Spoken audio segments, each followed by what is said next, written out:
بسم اللہ الرحمن الرحیم۔ السلام علیکم ورحمۃ اللہ وبرکاتہ۔ اللہ کے نام سے شروع ہے، ایسا اللہ جو مہربان اور نہایت ہی کرم فرمانے والا ہے۔ دوستو، امید کرتا ہوں اب سب خیر و عافیت کے ساتھ ہوں گے۔ دوستو، آج کی اس ویڈیو کے اندر میں آپ کو بتانے والا ہوں کہ ایسی عورت کے ساتھ شادی ہرگز نہیں کرنی چاہیے جس کے اندر یہ علامات پائی جائیں جو کہ رب کو ناپسندیدہ علامات ہوں۔ دوستو، ویڈیو کی طرف بڑھنے سے پہلے آپ سب سے ریکویسٹ یہ ہے کہ جو میرے چینل کے اوپر نیوز آتی ہیں وہ میرے چینل کو سبسکرائب کر لیں اور ساتھ میں بیل کے آئیکن کو بھی دبا دیں تاکہ جو بھی میری بعد میں ویڈیو آپ تک بآسانی پہنچے۔ دوستو، بڑھتے ہیں ویڈیو کی طرف۔ حضرت امام جلال الدین رومی فرماتے ہیں کہ ایسی عورت سے کبھی بھی شادی نہ کرنا جو اپنے آپ کے حسن کو، مال و دولت کو فخر کے طور پر، تکبر کے طور پر ظاہر کرتی ہو، کیونکہ اگر آپ اس کے ساتھ رہیں گے جب وہ تکبر کرے گی تو آپ ہی کے اندر بھی تکبر آ سکتا ہے، اور تکبر ایسی بیماری ہے،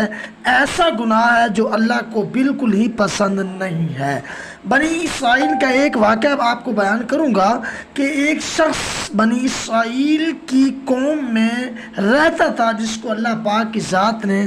ایسی عزت سے نوازا تھا کہ وہ لوگوں کے مقدروں کو پڑھتا تھا، اور کیونکہ اللہ پاک کی ذات بہت بے نیاز ہے، وَتُعِزُّ مَن تَشَاءُ وَتُذِلُّ مَن تَشَاءُ، وہ جسے چاہے عزت دے اور جسے چاہے ذلیل کر دے، یہ تو اسی کے ہی اختیار میں ہے۔ اللہ پاک نے اس کو بہت بڑا جو ہے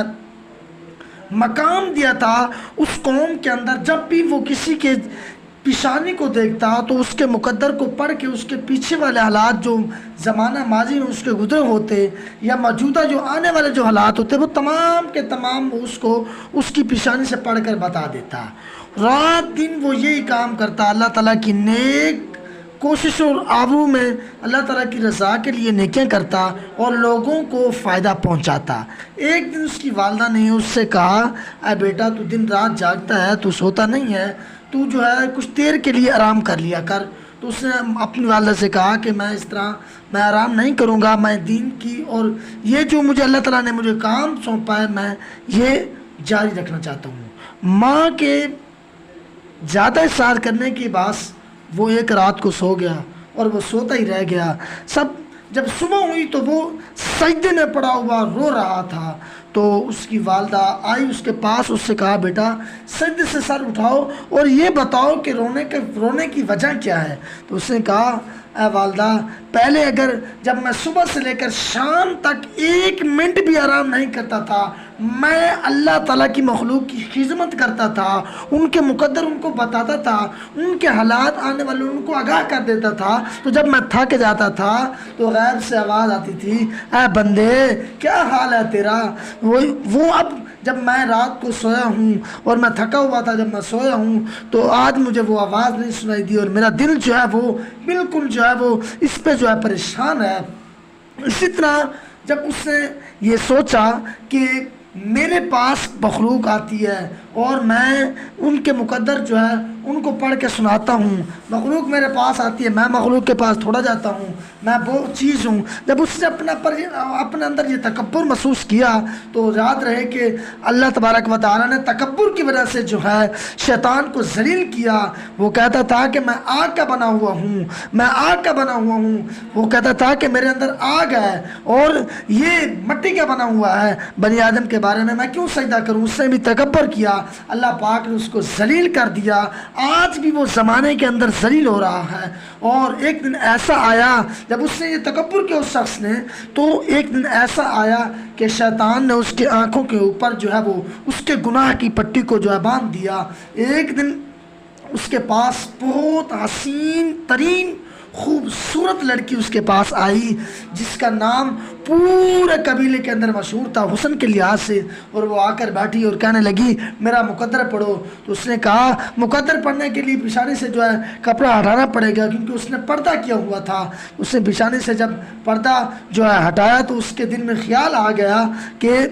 اس کی پیشانی اتنی خوبصورت ہے، اس کا تمام جسم کتنا خوبصورت ہوگا۔ تو غیر سے اسی وقت آواز آئی، اے بندے اس لالچ میں نہ پڑ، اس آزمائش میں نہ پڑ، تیرے لیے اوپر جو ہے وہ حوریں جو ہے وہ تیرا انتظار کر رہی ہیں۔ اس کے باوجود بھی وہ شخص کیونکہ شیطان کے چال میں پھنس چکا تھا، تو اس شخص نے اپنے رب سے عرض کی، اے میرے مالک، میں نے جتنی ہی عمر گزاری ہے، میری زندگی کے جتنا وقت گزر چکا ہے، جتنی میں نے امت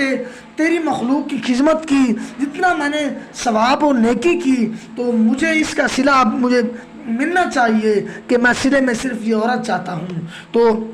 عورت اس کو مل گئی، اور ان قبیلوں والوں کا یہ اصول تھا، جن کی یہ لڑکی تھی، کہ ان کا یہ اصول تھا جب بھی کوئی شوہر اپنی بیوی سے نکاح کرتا، ہم بستری کرتا، تو اس سے پہلے ان کا یہ رواج تھا کہ پہلے وہ سور کا گوشت کھاتا۔ تو ان لڑکی والوں نے یہ شرط رکھ دی، اگر آپ اس سے نکاح کرنا چاہتے ہیں تو آپ کو سور کا گوشت کھانا پڑے گا۔ تو اس کے دل میں خیال ہے، مجھے کون سا کوئی دیکھ رہا ہے، اس نے سور کا گوشت کھایا، اور اس نے یہ سوچا اب میں کھا رہا ہوں، صبح میں عبادت گاہ میں جا کر اس کی توبہ کر لوں گا۔ اور اسی طرح اس سور کے گوشت کی نحوست ہی اتنی تھی، جب وہ صبح ہوئی اپنی عبادت گاہ میں گیا تو اس نے کیا دیکھا کہ اس میں عورتوں کا مجمع لگا ہوا تھا، اور ہر ایک عورت اس کو اس کی بیوی نظر آ رہی تھی۔ اس نے ایک عورت کو پکڑا، اور پکڑنے کے بعد اس کو لے گیا، اس کے ساتھ جب زنا کا ارادہ کیا تو اسی وقت اس کی جان جو ہے وہ جسم سے نکل گئی۔ فرشتے نے اس کی جان کو نکال لیا۔ جب اس کو یہ کتابوں میں لکھا ہوا ہے، قیامت کے دن جب اس کو جو ہے وہ اسی حالت کے اندر جو ہے اس کو بیدار کیا جائے گا، اس کو اٹھایا جائے گا جس حالت میں وہ مرا، اور اسی طرح اس کو جنت کے قریب لایا جائے گا، اور اس سے کہا جائے گا، اے بندے کہ تجھے ہم نے آواز دی تھی کہ تیرے لیے یہ حوریں ہیں، اور تو نے ہماری آواز کو تو نے اس پر تو نے غور ہی نہیں کی، تو نے اپنی خواہش کے لیے اس عورت کے ساتھ نکاح کیا، اور تو جس کی وجہ سے جہنم کا مستحق ہو گیا۔ اور وہ بندہ اپنے رب سے کہے گا، اے میرے مالک، تو مجھے ذرا بتا تو صحیح کہ تو نے مجھے اتنا مقام تو دیا تھا، میری ایک پھونک سے بیماروں کو شفا دے دیتا تھا، میں نے ایسا کون سا گناہ کیا تھا جس سے میں اس مقام اس عہدے سے جو ہے مجھے ہٹا دیا گیا، اور میں جو ہے جہنم کا مستحق ہو گیا۔ تو اس وقت رب فرمائے گا، اے بندے تو یاد کر، ایک دن وہ بھی آیا تھا کہ تو نے تکبر کیا تھا کہ مخلوق میرے پاس آتی ہے، میں بہت بڑی چیز ہوں، اس تکبر کی وجہ سے تجھے جو ہے ذلیل کیا گیا۔ دوستو، تکبر اس سے معلوم ہوا یہ ایک بہت بڑی بیماری ہے، یہ بھی ایک جو ہے کبیرہ گناہ ہے جو یہ شخص کرتا ہے، اللہ پاک کی ذات اس کے اوپر لعنت برساتی ہے، اور وہ لعنت کا مستحق ہو جاتا ہے، اور وہ اپنی زندگی کو اپنے ہاتھ سے جو ہے دھو بیٹھتا ہے، وہ اپنی جو ہے آخرت کو جو ہے اپنے ہاتھ سے نکال بیٹھتا ہے۔ دوستوں، امید کرتا ہوں آپ کو یہ میری چھوٹی سی ویڈیو پسند آ گئی ہوگی، پسند آئی تو سبسکرائب بھی کر دیجیے گا، شیئر بھی کر دیجیے گا، اور لائک بھی کر دیجیے گا، اور اپنا بہت سا خیال رکھیے گا۔ ملتے ہیں آنے والی ویڈیو میں، تب تک کے لیے اللہ حافظ۔